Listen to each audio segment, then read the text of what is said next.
ഹരേ രാമ രാമ രാമ ഹരേ ഹരേ, ഹരേ കൃഷ്ണ കൃഷ്ണ കൃഷ്ണ ഹരേ ഹരേ.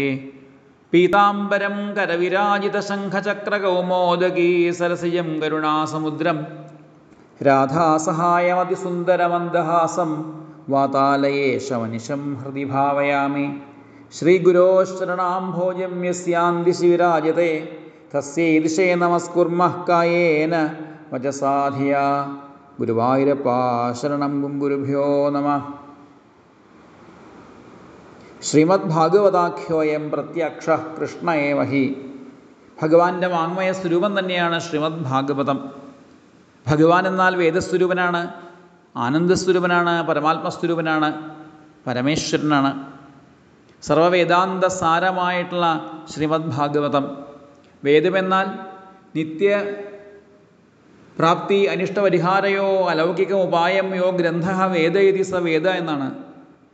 നിത്യപ്രാപ്തിക്ക് അഥവാ ഇഷ്ടപ്രാപ്തിക്ക് അനിഷ്ട പരിഹാരങ്ങൾക്കായിട്ട് അലൗകികമായിട്ടുള്ള നിർദ്ദേശം ഉപദേശം ഏത് ഗ്രന്ഥമാണ് പ്രതിപാദിക്കുന്നത് അതാണ് വേദമെന്ന്.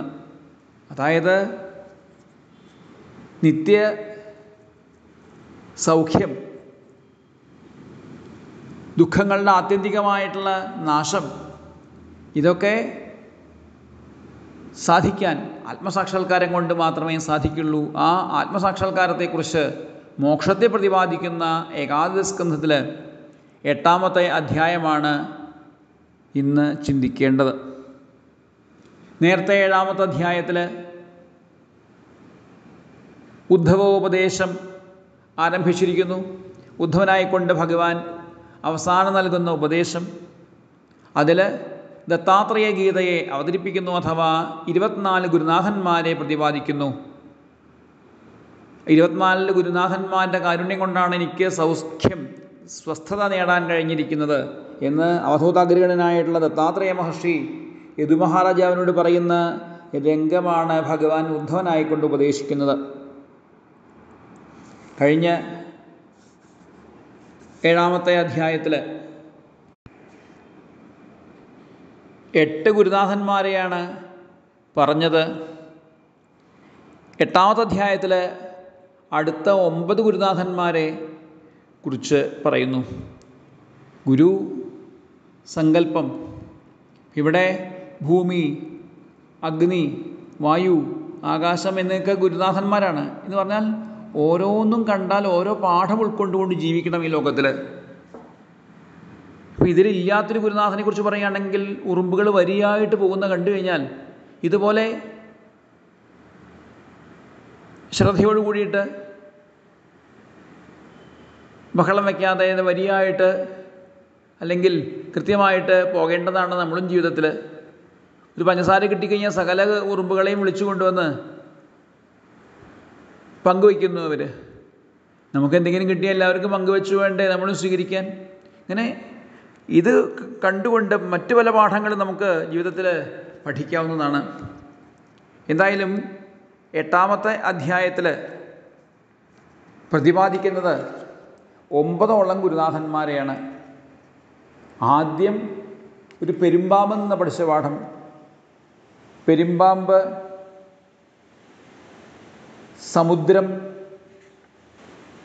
അതുപോലെ ഈയാമ്പാറ്റ, വണ്ട്, തേനീച്ച,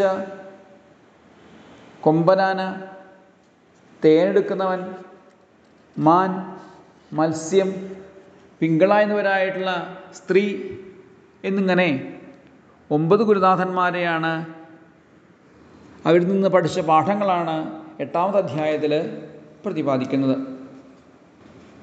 സുഖമൈന്ദ്രിയകം രാജ്യൻ സ്വർഗേ നരകേവച ദേഹിനാം യദ്യഥാ ദുഃഖം തസ്മാന്നേച്ഛേതദ്ബുധ.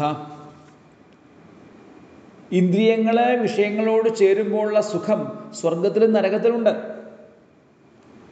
നരകതുല്യമായിട്ടുള്ള ജന്മങ്ങളുണ്ട് ലോകത്തിൽ. നികൃഷ്ടമായിട്ടുള്ള പന്നി തുടങ്ങിയ മൃഗങ്ങൾ, അവരും പുത്ര കളത്ര സംബന്ധിയായിട്ടുള്ള സുഖങ്ങളൊക്കെ ലോകത്തിൽ അനുഭവിക്കുന്നുണ്ട്. ഭക്ഷണം അവരും കഴിക്കുന്നുണ്ട്. അമേധ്യം മുതലായിട്ടുള്ള മല്ലപദാർത്ഥങ്ങളൊക്കെ അവർ ഭക്ഷിക്കുന്നുണ്ട്. ആർത്തിയോട് കൂടിയിട്ട്, സന്തോഷത്തോട് കൂടിയിട്ട് അവർ ഭക്ഷിക്കുന്നുണ്ട്. അപ്പോൾ ഭക്ഷണസുഖമില്ലെങ്കിൽ അവർ ഭക്ഷിക്കുമായിരുന്നില്ല. ആർത്തിയോട് കൂടിയിട്ട് അവർ ഭക്ഷിക്കുന്നുണ്ട്. ആ ഭക്ഷണത്തിൻ്റെതായ സുഖം അവരനുഭവിക്കുന്നുണ്ട്. അപ്പോൾ നരകതുല്യങ്ങളായിട്ടുള്ള ജന്മങ്ങളാണ് ഈ മൃഗജന്മങ്ങളൊക്കെ. പക്ഷെ അവരും ഈ സുഖങ്ങളൊക്കെ അനുഭവിക്കുന്നുണ്ട്, കുട്ടികളെ ലാളിക്കുന്നുണ്ട്. ഇനി സ്വർഗീയ സുഖങ്ങൾ അനുഭവിക്കുന്ന ഇന്ദ്രാദി ദേവന്മാർ, ആ സ്വർഗവാസികളും യുദ്ധാദികൾ നിമിത്തം ദുഃഖം അനുഭവിക്കുന്നുണ്ട്.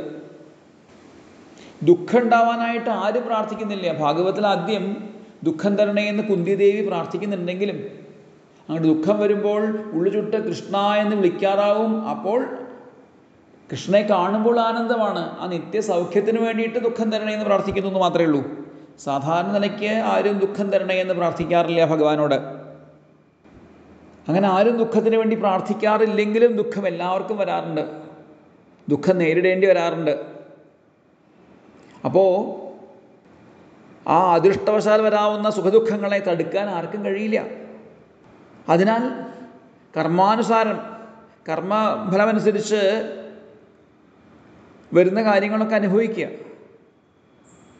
എന്നല്ലാതെ ഇന്ദ്രിയജന്യ സുഖത്തിനായിട്ട് പരിശ്രമിച്ച് ആയുസ് നശിപ്പിക്കുന്നത് അറിവുള്ളവർക്ക് ഉചിതമല്ല എന്ന് ഇവിടെ ആദ്യം വ്യക്തമാക്കുന്നു. അജഗരോക്രിയ ഗ്രാസം സുമൃഷ്ടം വിരസം മഹാന്തം സ്തോകമേവ യദൃച്ഛൈവാപതിതം ഗ്രസേത് അജഗരോക്രിയ. അജഗരത്തെ പോലെ. എന്താ പെരുമ്പാമ്പിൻ്റെ പ്രത്യേകത? യദൃച്ഛയാ, യാതൊരു ഭഗവാന്റെ ഇച്ഛയാൽ ആപതിതമായിട്ട് വന്നു ചേരുന്നതായിട്ടുള്ള ഭക്ഷണത്തെ, അത് സ്വാദുള്ളതായിക്കോട്ടെ രസമില്ലാത്തതോ അധികമാണോ കുറച്ചാണോ ഒന്നും നോക്കാതെ ആ പെരുമ്പാമ്പ് അതിനെ വിഴുങ്ങുന്നു. ഇതുപോലെ മുനിയായിട്ട് ഉയരാൻ ആഗ്രഹിക്കുന്ന ഒരാൾ, ആ ഉത്കൃഷ്ട പദവിയിലേക്ക് ഉയരാനായിട്ട് ആഗ്രഹിക്കുന്ന ആൾ എന്താണെന്ന് നോക്കാതെ എതിർച്ചയാ കിട്ടുന്നത് കൊണ്ട് തൃപ്തി അടയണം. പെരുമ്പാമ്പ് എവിടെയെങ്കിലും കിടക്കുന്നു മാത്രമേ ഉള്ളൂ. ഇനി ഒരു ദിവസം എന്തെങ്കിലും അടുത്ത് വന്നാൽ അത് സ്വീകരിക്കും, ഭക്ഷിക്കും.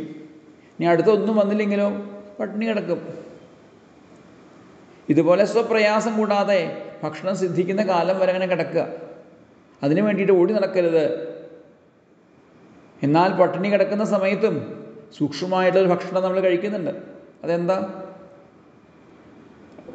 ഭക്ഷണം ഇല്ല, അതുകൊണ്ടുള്ള ദുഃഖത്തെ അനുഭവിക്കാനുള്ള കർമ്മഫലം നമ്മൾ അനുഭവിച്ചു തീർക്കുകയാണ്. അപ്പോൾ അതാണ് ആ ഭക്ഷണം, ആ സമയത്തുള്ള ഭക്ഷണം.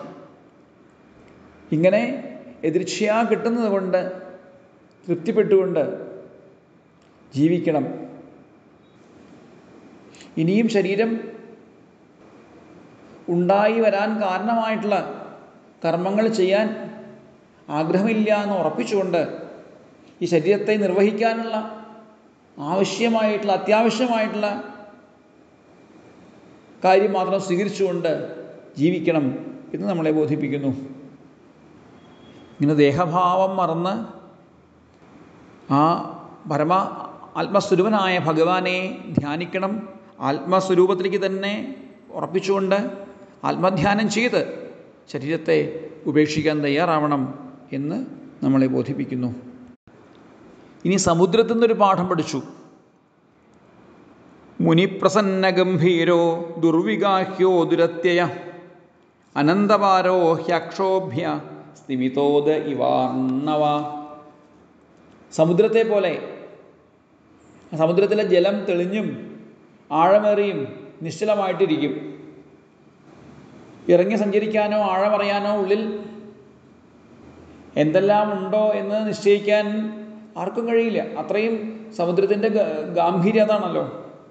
മുനിയും ഇതുപോലെ ഇരിക്കണം, പ്രസന്നമുഖനായിട്ട് ഗംഭീരാശനായിട്ട് ഇരിക്കണം. ആന്തരം അറിയാൻ ആർക്കും കഴിയാത്ത രീതിയിൽ ആ ദിവ്യമായ ഭാവത്തെ സമുദ്രത്തെ പോലെ ആയിരിക്കണം എന്ന് പറയുന്നു. സമുദ്രത്തിൻ്റെ ഒരു കരയിൽ നിന്ന് മറുകര കാണാൻ കഴിയാത്ത രീതിയിൽ ആയിരിക്കും. അതുപോലെ ആത്മസ്വരൂപനായിരിക്കുന്ന യോഗിയും കാലദേശാവസ്ഥകൾക്ക് അപ്പുറത്ത് ആ ഭാവത്തിലേക്ക് ഉയരണം എന്ന് നമ്മളെ ബോധിപ്പിക്കുന്നു. സമുദ്രത്തിലേക്ക് ഇറങ്ങാൻ ആഗ്രഹിക്കുന്ന ഒരാൾ അതിലുള്ള മുതല തുടങ്ങിയിട്ടുള്ള ജന്തുക്കളെ ഭയപ്പെടണം. അതുപോലെ യോഗിയോട് പരിചയപ്പെടാനായിട്ട്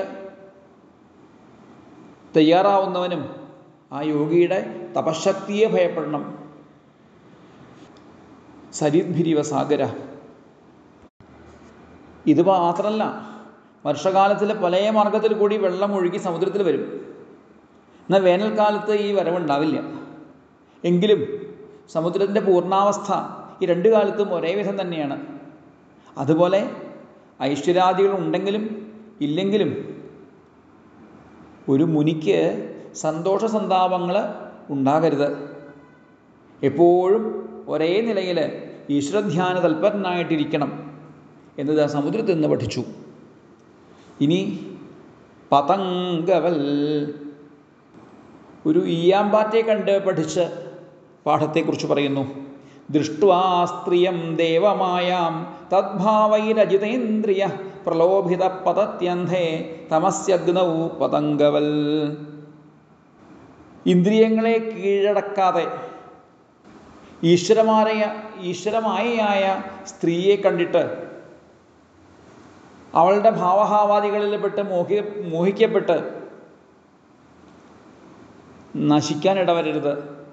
ഏതുപോലെ പതംഗവത് അഗ്നേ തമസി പതതി. ഈയാമ്പാറ്റ വരുന്ന സമയത്ത് തീ കൂട്ടാറുന്നുണ്ട്. തീ കൂട്ടിക്കഴിഞ്ഞാൽ ഈയാമ്പാറ്റ വന്ന് തീയിൽ ചാവുന്നു. ആ കാഴ്ചയിലുള്ള ഭ്രമമാണ് അതിനെ തീയിൽ ദഹിപ്പിച്ചത്. ഇതുപോലെ സ്ത്രീയെ കണ്ട്, ഭഗവാന്റെ മായ തന്നെയായ സ്ത്രീയെ കണ്ട് ഭ്രമിച്ചു കഴിഞ്ഞാൽ ഈയാമ്പാറ്റയെ പോലെ കാമാഗ്നിയിൽ ദഹിക്കേണ്ടി വരും, ജീവിതം നശിപ്പിക്കേണ്ടി വരും. അത് വളരെ മനസ്സിരുത്തണം. കണ്ണിനെ നിയന്ത്രിച്ചുകൊണ്ട് ജീവിക്കണം. കണ്ണാകുന്ന ഇന്ദ്രിയത്തെ നിയന്ത്രിച്ചില്ലെങ്കിൽ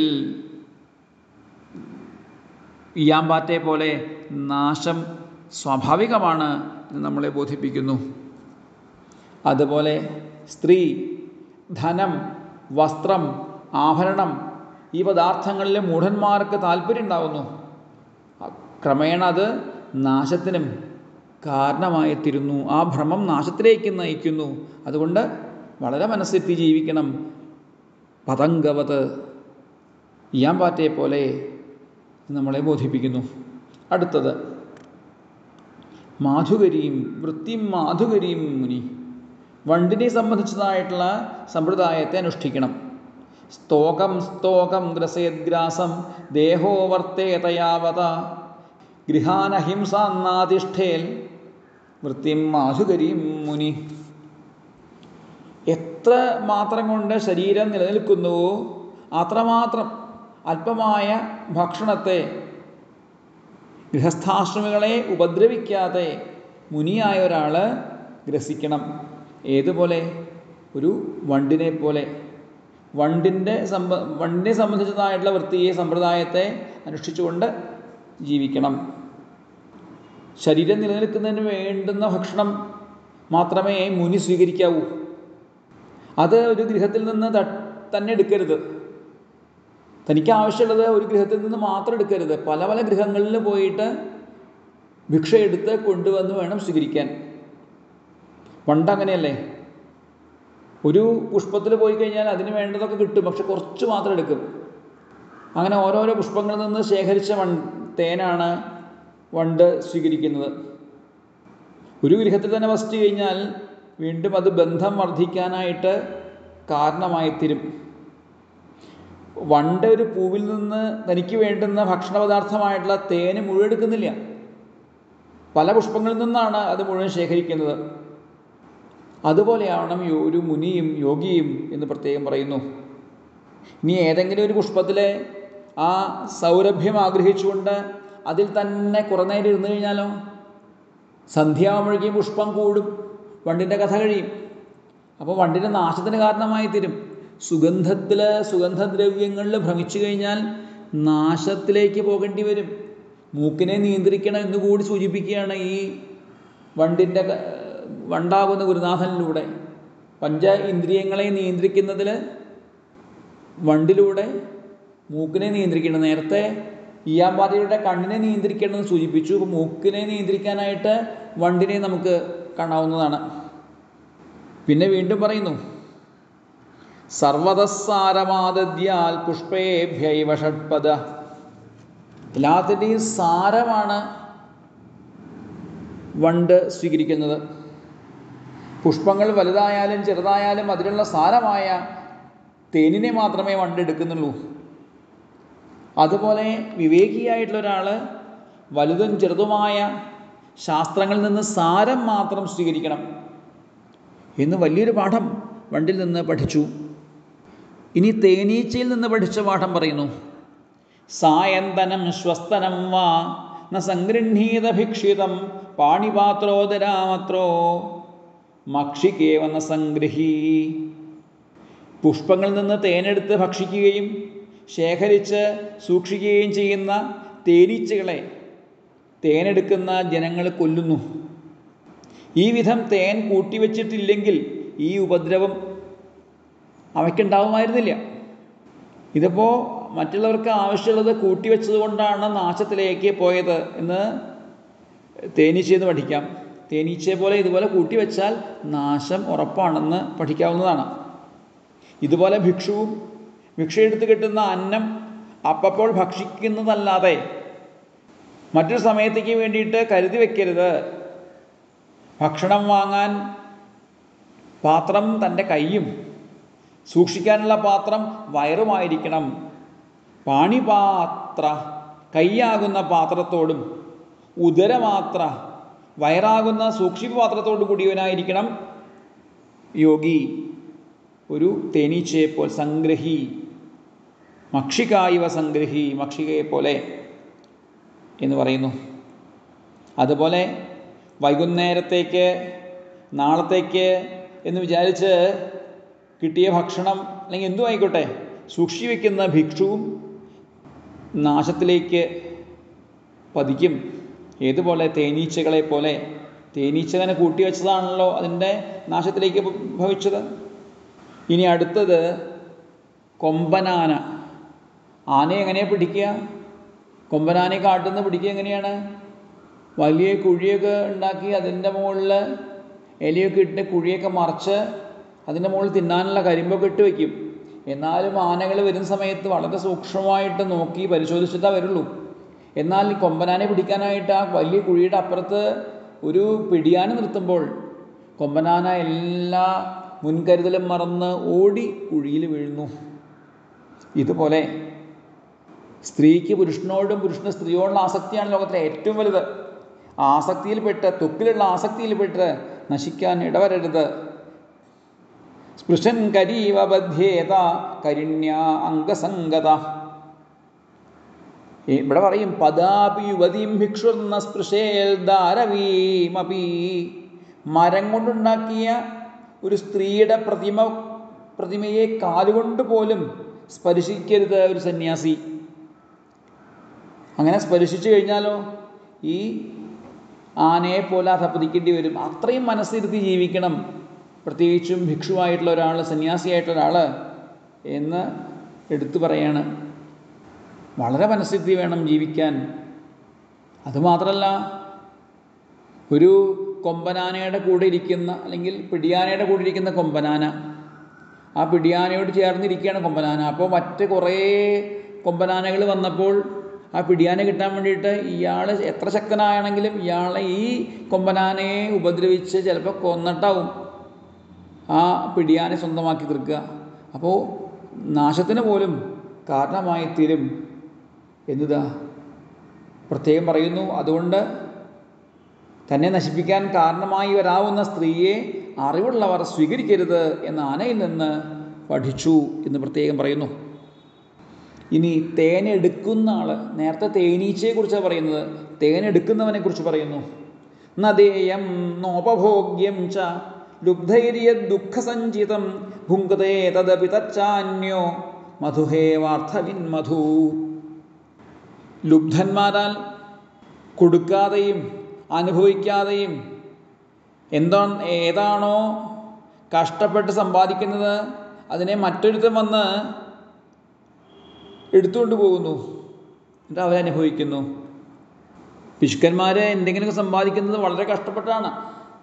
വളരെ കഷ്ടപ്പെട്ട് സമ്പാദിച്ച് അവർ സൂക്ഷിച്ചു വെച്ചത് മറ്റുള്ളവർ വന്ന് എടുത്തുകൊണ്ട് പോകുന്നു. ഇതല്ലേ തേനീച്ച വളരെ കാലം കഷ്ടപ്പെട്ട് സമ്പാദിച്ച തേനാണ് തേനെടുക്കുന്ന ആൾ വന്ന് കൊണ്ടുപോകുന്നത്. ഇതുപോലെ ഗൃഹസ്ഥാശ്രമികളെ വിഷയസുഖം ആഗ്രഹിച്ചുകൊണ്ട് സമ്പാദിക്കുന്ന ധനം ചിലവ് ചെയ്ത് തയ്യാറാക്കുന്ന ഭക്ഷണാദികളുടെ അംശം അനുഭവിക്കുന്നത് ആരാണ്? സന്യാസി ആദ്യമായിട്ട് ഭക്ഷിക്കുന്നു. അങ്ങനെ നിയമം കൂടിയുണ്ട്. യതിശ്ച ബ്രഹ്മചാരീച പക്വാന്നസ്വാമിനാഉഭൗ തയോരന്നവദത്വാതു ഭുക്ത്വാ ചാന്ദ്രായണം ചരേത്. പാകം ചെയ്ത ഭക്ഷണ പദാർത്ഥത്തിൻ്റെ ആദ്യാവകാശികൾ സന്യാസിയും ബ്രഹ്മചാരിയുമാകുന്നു. അവർക്ക് കൊടുക്കാതെ ഭക്ഷിച്ചാലുണ്ടാകുന്ന പാപം പോക്കാൻ ചാന്ദ്രായണം എന്ന വ്രതം അനുഷ്ഠിക്കണമെന്ന് ഗൃഹസ്ഥന്മാർ. അപ്പോൾ ഗൃഹസ്ഥന്മാർ കഷ്ടപ്പെട്ട് അനുഭവിച്ച് അല്ലെങ്കിൽ ഉണ്ടാക്കുന്ന ധനം കൊണ്ടുണ്ടാവുന്ന അന്നം ആദ്യം കൊടുക്കേണ്ടത് സന്യാസിമാർക്കും ബ്രഹ്മചാരിമാർക്കുമാണ് എന്നെടുത്ത് പറയുന്നു. അതുകൊണ്ട് തന്നെ ഇതൊക്കെ കണ്ടൊരു പാഠം പഠിക്കാം. തേനെടുക്കുന്ന ആളെ കണ്ട് പാഠം പഠിക്കാം. എന്ത്? സന്യാസി ഭക്ഷണത്തിന് വേണ്ടിയിട്ട് പണിപ്പെട്ട് ഓടി നടക്കരുത്, ഉദരനിമിത്തമായിട്ട് ബഹുവിധ വേഷം കെട്ടി നടക്കരുത് എന്ന് പ്രത്യേകം ബോധിപ്പിക്കുന്നു. അടുത്തത് മാനിൽ നിന്ന് പഠിക്കേണ്ട പാഠമാണ്. മാനിൽ നിന്ന് ചെവിയെ നിയന്ത്രിക്കണം. ശബ്ദ സൗന്ദര്യത്തെ, ശബ്ദമാധുര്യത്തെ ഭ്രമിച്ചുകൊണ്ട് പോകരുത് എന്ന് മാനിനെ കണ്ടു പഠിക്കാം. മാനുകൾ അതിവേഗത്തിൽ ഓടുന്ന ജന്തുക്കളാണ്. എന്നാലും വേടന്മാർ മാനുകളെ പിടിക്കും. എങ്ങനെ? നന്നായിട്ട് പാട്ട് പാടുമ്പോൾ ആ പാട്ട് കേട്ട് മാനുകൾ ചെവി ഓർത്ത് നിൽക്കുമ്പോഴാണ് അതിനെ അമ്പയത് വീഴ്ത്തുക. അതുകൊണ്ട് മാനിനെ കണ്ടു പഠിച്ചോളൂ. ചെവിയെ നിയന്ത്രിക്കണം. ശബ്ദത്തിൽ ഭ്രമിച്ചു പോയി കഴിഞ്ഞാൽ, ചെവിയാകുന്ന ഇന്ദ്രിയത്തെ ഭ്രമിച്ചു പോയി കഴിഞ്ഞാൽ, നിയന്ത്രിച്ചില്ലെങ്കിൽ നാശം സ്വാഭാവികമാണ് എന്ന്. ഗീതവാദിത്ര ഗീതാനി ജുഷൻ ഗ്രാമ്യാണി യോഷിതാം ആസാം ക്രീഡനകോ വശ്യ ഋഷ്യശൃംഗോ മൃഗീസുത. സ്ത്രീകളുടെ നിസ്സാരങ്ങളാകുന്ന നൃത്തവാദിത്ര ഗീതങ്ങൾ, കളി, വാദ്യം, പാട്ട് മുതലായ കേൾക്കുന്നവനായിട്ട് മൃഗീസുതനായിട്ടുള്ള ഋഷ്യശൃംഗ മഹർഷി അവരുടെ കളിപ്പാട്ടമായിട്ട് അധപ്പതിച്ച കഥ പ്രസിദ്ധമാണല്ലോ, ഋഷ്യശൃംഗൻ്റെ കഥ. അതുപോലെ അധപ്പതിക്കേണ്ടി വരും. ശബ്ദത്തിൽ ഭ്രമിച്ചു പോയി കഴിഞ്ഞാൽ, നല്ല ശബ്ദമാണ്, നല്ല സ്വരമാധുര്യം ഉണ്ടെന്നൊക്കെ പറഞ്ഞ് പിന്നാലെ പോയി കഴിഞ്ഞാൽ നാശം സ്വാഭാവികമാണ് എന്ന് നമ്മളെ ബോധിപ്പിക്കുന്നു. അപ്പോൾ ചെവിയെ നിയന്ത്രിക്കണം. അതുപോലെ പ്രധാനമായിട്ടൊരു ഇന്ദ്രിയാണ്, പഞ്ചജ്ഞാനേന്ദ്രിയങ്ങളിൽ പ്രധാനമായിട്ടുള്ള ഇന്ദ്രിയാണ് നാവ്. നാവിന് 2 ജോലിയുണ്ട്. കർമ്മേന്ദ്രിയാണ്, ഒപ്പം തന്നെ ജ്ഞാനേന്ദ്രിയാണ്. സംസാരിക്കലും ഭക്ഷണത്തിൻ്റെ രസമനുഭവിക്കലും ഒക്കെ നാവ് കൊണ്ടാണ്. അതുകൊണ്ട് ഏറ്റവും നിയന്ത്രിക്കേണ്ടത് നാവിനെയാണ്. മീനസ്തു ബിഡിശൈര്യഥ.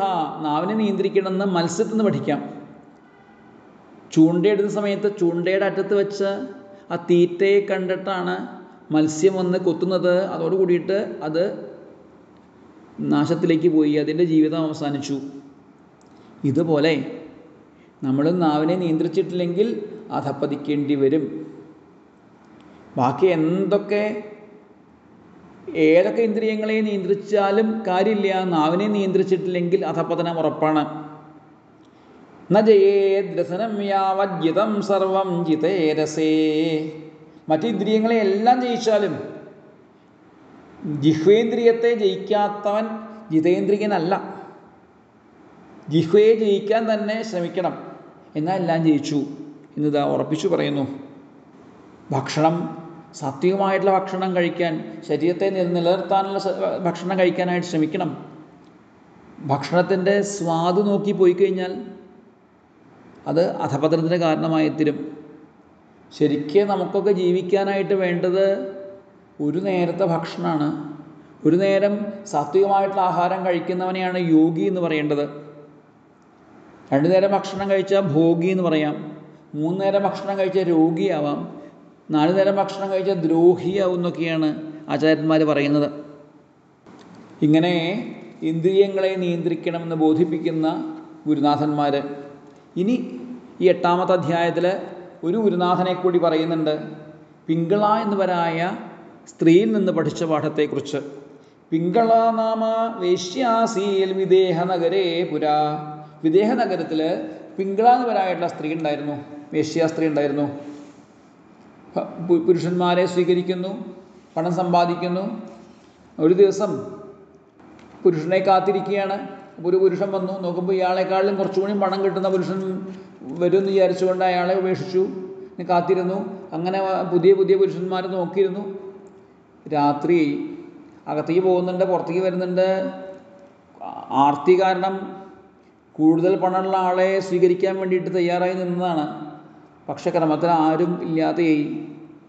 അങ്ങനെ എന്തോ ഭഗവാന്റെ അപാരമായ കാരുണ്യം കൊണ്ട് ചിന്തിക്കാനുള്ള കഴിവുണ്ടായി പിങ്കളയ്ക്ക്.